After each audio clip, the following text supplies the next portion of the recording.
الله وبركاته. الحمد لله رب العالمين، والصلاة والسلام على سيد الأنبياء والمرسلين وعلى آله وأصحابه وأزواجه وأهل بيته أجمعين، أما بعد، فأعوذ بالله من الشيطان الرجيم. بسم الله الرحمن الرحيم. قال الله تبارك وتعالى في الكلام المجيد والفرقان الحميد: ألا إن أولياء الله لا خوف عليهم ولا هم يحزنون الذين آمنوا وكانوا يتقون. صدق الله العظيم. لخمسة نطفي بها شر الوباء الحاطمة المصطفى والمرتضى وابناهما والفاطمة. تیرے بابا کا پھر تیرا کرم ہے، تیرے بابا کا پھر تیرا کرم ہے، یہ منہ ورنہ تو کس قابل ہے یا غوث. اور ہندوستان کی زمین پر رہنے والا ایک سچا پکا عاشق غوث اعظم، جس کو میں فنا فی ذات غوث اعظم کہوں تو یہ بھی مبالغہ نہیں کہ جس کا اٹھنا بیٹھنا چلنا پھرنا سب کچھ یا غوث تھا. اس ذات کو ہم محبت کے زبان میں امام اہل سنت اعلیٰ حضرت کہتے ہیں. پیر محترم کی شان بیان کرتے ہوئے کہتے ہیں: الاما قہر ہے غوث وہ تیکھا تیرا، الاما قہر ہے اے غوث وہ تیکھا تیرا، مر کے بھی چین سے سوتا نہیں مارا تیرا. اور عقل ہوتی تو خدا سے نہ لڑائی لیتے. مجھے لگتا ہے کہ قادری مستانہ بن کے پڑھنا پڑے گا. الاما قہر ہے وہ غوث تیکھا تیرا، مر کے بھی چین سے سوتا نہیں مارا تیرا. عقل ہوتی تو خدا سے نہ لڑائی لیتے، عقل ہوتی تو نہ خدا سے لڑائی لیتے، عقل ہوتی تو نہ خدا سے لڑائی لیتے. یہ گھٹائے اسے منظور بنانا تیرا. اور ورفعنا لک ذکرک کا ہے سایہ تجھ پر، ورفعنا لک ذکرک کا ہے سایہ تجھ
سرکاروں کے، اور کیوں نہ ہو جس کی سرکار میں غوث اعظم ہو،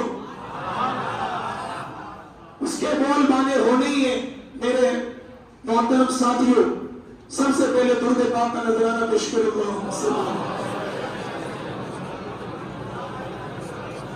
صلاۃ و سلام علیک یا سیدی یا رسول اللہ صلی اللہ تعالی علیہ وسلم۔ الحمدللہ علی احسانہ۔ آج کی یہ ہماری 11ویں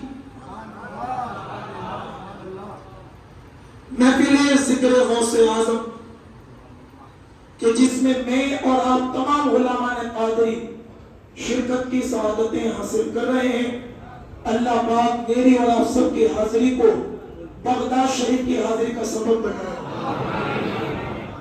اور ہماری اس غلامی کو سرکار بغداد اپنی بارگاہ میں قبول فرمائے۔ میرے پیاروں، میرے عزیزوں، یقیناً یہ رات بہت بڑی رات ہے۔ یوں کہوں تو غلط نہیں ہوگا، ہر قادری کی یہ عید کی رات ہے، ہر قادری کے عید کی رات ہے۔ اور آپ کو پتا ہے جس دامن سے ہم وابستہ ہیں وہ دامن میرے بھائی معمولی نہیں ہے، بڑا اسٹرانگ، بڑا پاورفل دامن ہے۔ اور کیسا دامن ہے پتا ہے؟ لوگ آتے ہیں کسی کے دامن میں محنت کرتے ہیں تب جا کے ملتا ہے۔ یہ دامن غوث اعظم وہ ہے چوری کرنے کے لیے آئے، ولایت عطا کر دی جاتی ہے دامن ایسا۔ لیکن آؤ جب دامن کی بات ہی ہو گئی تمہیں بتاؤں یہ دامن کتنا بڑا ہے، کتنا بڑا۔ ناز کرو کہ آپ الحمدللہ ہمیں دامن قادری ملا ہے۔ سرکار بغداد شیخ عبد القادر جیلانی کے در پر ایک بزرگ تھے جو لوگوں کو پانی پلاتے تھے، نام میں محبت سے کہوں لوٹا شاہ بابا، اور ہمارے گجرات میں تو ولیوں کا کیا سے کیا نام رکھ دیتے ہیں۔ تو وہ جو تھے بغداد پر غوث پاک کے مزار، غوث پاک کے آستانے پر، غوث پاک کی خانقاہ پر جو لوگ آتے جاتے ان کو پانی پینے کے لیے، ان کو پانی وضو کے لیے، ان کو پانی غسل کے لیے 25 سال تک یہ ڈیوٹی تھی۔ 25 سال کے بعد سوچا لوگ آتے ہیں، کوئی ابدال بن کے جاتا ہے، آتے ہیں کوئی قطب بن کے جاتا ہے، آتے ہیں کوئی ولایت کا تاج پہن کے جاتا ہے، لوگ آتے ہیں غوثیت لے کر جاتے ہیں، لوگ آتے ہیں قطبیت لے کر جاتے ہیں، گنہگار آتے ہیں نیکوکار بن کے جاتے ہیں، بے نمازی آتے ہیں نمازی بن کر جاتے ہیں، خطا کار آتے ہیں نیکوکار بن کے جاتے ہیں، برے آتے ہیں اچھے بن کے جاتے ہیں۔ 25 سال سے ہوں صرف پانی پلا رہا ہوں، مجھے تو کچھ نہیں ملا، چھوڑو اس در کو۔ اب کوئی آئے گا اللہ والا تو اس کے ساتھ چلا جاؤں گا، مجھے تو کچھ ملا نہیں۔ لوگ آتے 2 دن میں لے کر چلے جاتے، اور میرے پیر کا تو فرمان ہے میرے یہاں ولایت قطبیت غوثیت اس طرح لٹکی رہتی جیسے لوگوں کے گھروں میں کپڑے لٹکے رہتے ہیں، جس کو چاہتا ہوں نکال کر دے دیتا ہوں، اتنا پاورفل ہمارا پیر ہے۔ کہاں لوگ آتے لے کر چلے جاتے، میں ہوں 25 سال سے میں پانی پلا رہا ہوں، لوگوں کو پانی دے رہا ہوں، کچھ نہیں ہوتا ہے نا ایسا۔ 40 دن باپو کا تعویذ عمل نہ کرے تو پھر دوسرے باپو، یہاں تو کچھ ہے نہیں، 40 دن سے صرف دم کرا کے بے دم کر دیا مجھے، لیکن اثر تو کچھ نہیں۔ اس نے بھی سوچا 25 سال سے پانی، اٹھنا بیٹھنا سب کچھ پانی، لیکن ملا کچھ نہیں۔ کہا کہ اب تو ارادہ ہے پکا کہ عبد القادر کے در کو چھوڑوں گا۔ کیا دیکھا کہ ایک دن 2 ابدال پیران پیر کے در پر آئے، زیارت کی شرط لوٹنے کے لیے آئے۔ آنے کے بعد جیسے جانے لگے، یہ پانی پلانے والے لوٹا شاہ بابا رحمت اللہ علیہ فوراً آئے۔ آنے کے بعد ابدالوں سے کہا او اللہ والو میں تمہارے ساتھ جانا چاہتا ہوں۔ انہوں نے کہا کوئی بات نہیں بھائی، تو آنا چاہتے تو چل، تو آنا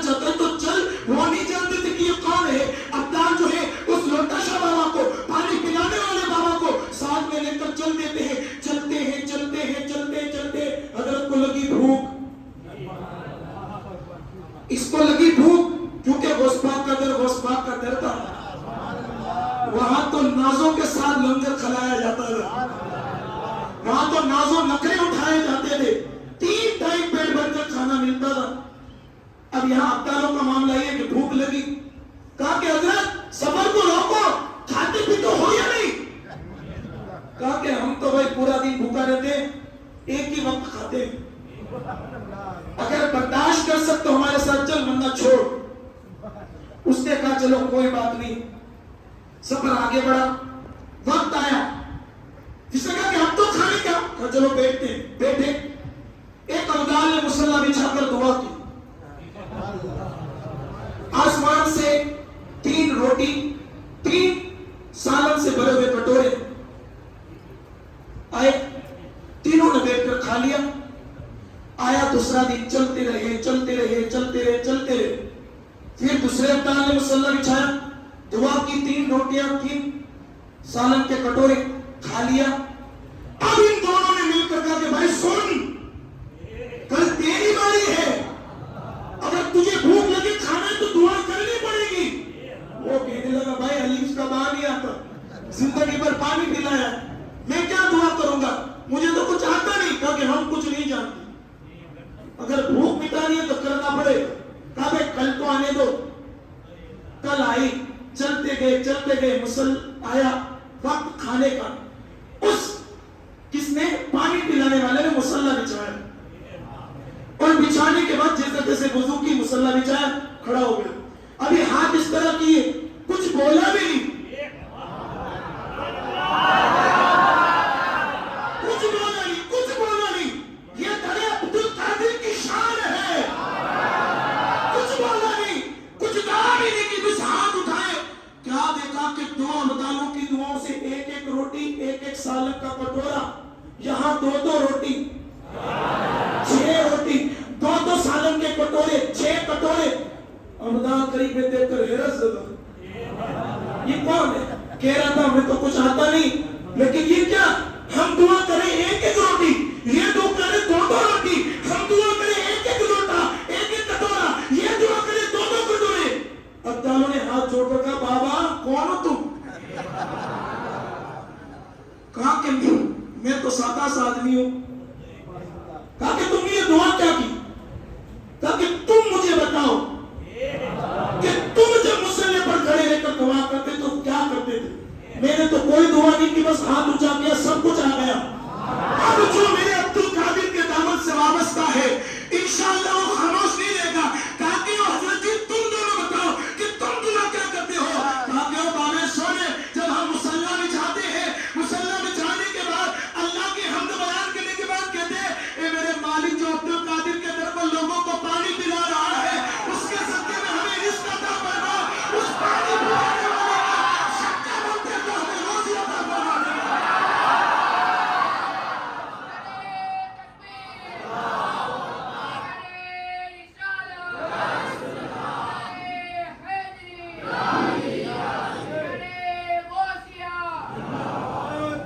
بڑے بڑے ابدال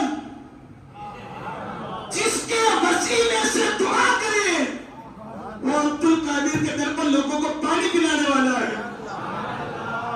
اتنا عظیم در ہمیں ملا، الحمدللہ، اللہ کا شکر ہے، اتنا بڑا۔ اور ہمارا پیر پاورفل کتنا ہے بتایا آپ کو؟ میں چیلنج کے ساتھ کہتا ہوں، اس مہینے کے اندر جو شادیوں کے بعد اولاد کی وجہ سے پریشان ہے، چیلنج کے ساتھ مانگے پیرانے پیر سے، نہ ملے تو پھر مجھے کہنا، کیونکہ اتنا باور میرے رب نے سیدنا شیخ عبد القادر جیلانی کو دیا تھا۔ اور میں آپ کو ایک نئی بات بتاؤں، ان لبوں کے اندر، ان نظروں کے اندر کتنی برکت تھی۔ ایک بار کہتے جب تجھے عطا کیا ہو گیا، میں سوچنے لگا ان لبوں میں طاقت کیوں ہے؟ تو ایک حدیث مجھے ٹکرائی، حدیث رسول ہے کہ اگر کوئی بندہ نوافل کی کثرت کر کے اللہ کا ہوتا ہے، اللہ اسے اپنا محبوب بنا لیتا ہے، پھر اس کے کان، اللہ فرماتا ہے میں اس کے کان بن جاتا ہوں، میں اس کے آنکھ بن جاتا ہوں، میں اس کا منہ بن جاتا ہوں، تو پتا چلا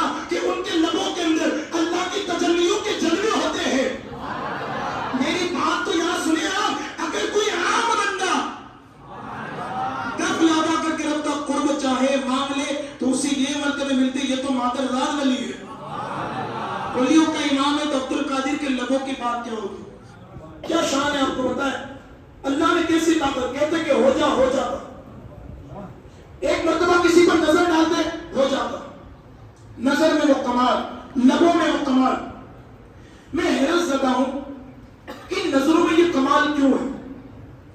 تو میری نظروں میں امام اعظم ابو حنیفہ کا وہ واقعہ آیا کہ اللہ نے امام اعظم ابو حنیفہ کو وہ بصارت عطا کی تھی کہ وضو کے گرے ہوئے پانی سے پہچان لیتے تھے یہ بندہ کون سا گناہ کر کے آیا۔ آپ کی یہ کرامت تھی، امام اعظم اگر کسی کو وضو کرتا دیکھ لیتے تو اس کے وضو کے قطرے جو گرتے اس سے پہچان لیتے کہ یہ کون سا گناہ کر کے آیا ہے۔ اب ذرا سوچیں کہ امام اعظم کی نظروں کا یہ عالم ہے، تو غوث اعظم کی نظروں کا عالم کیا ہوگا؟ یہی امام اعظم ایک مرتبہ پیران پیر شیخ عبد القادر جیلانی کے دربار میں حاضر ہوئے۔ جتنے بھی حنفی انشاءاللہ راضی ہو جائیں گے، خوش ہو جائیں گے کہ غوث پاک کا کتنا بڑا ہمیں صدقہ ملا۔ سرکار امام اعظم بارگاہ ہے غوث اعظم میں تشریف لائے خواب میں اور کہا حضور آپ نے میرے مسلک کو چھوڑ کر احمد بن حنبل کے مسلک کو کیوں اپنا لیا؟ میرے اس بات تھے حنبلی، کیا تھے؟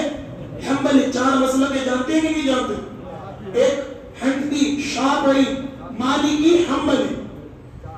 کہا کہ حضور آپ نے میرے مذہب کو چھوڑ کر حنبلی مسلک کو کیوں اپنایا؟ سرکار اس بات نے کہا دو وجہ سے۔ ایک تو یہ کہ حنبلی مسلک بہت بوڑھا ہو چکا تھا، بہت بوڑھا ہو چکا تھا، اللہ نے میری وجہ سے اس کو جوانی عطا فرمائی ہے۔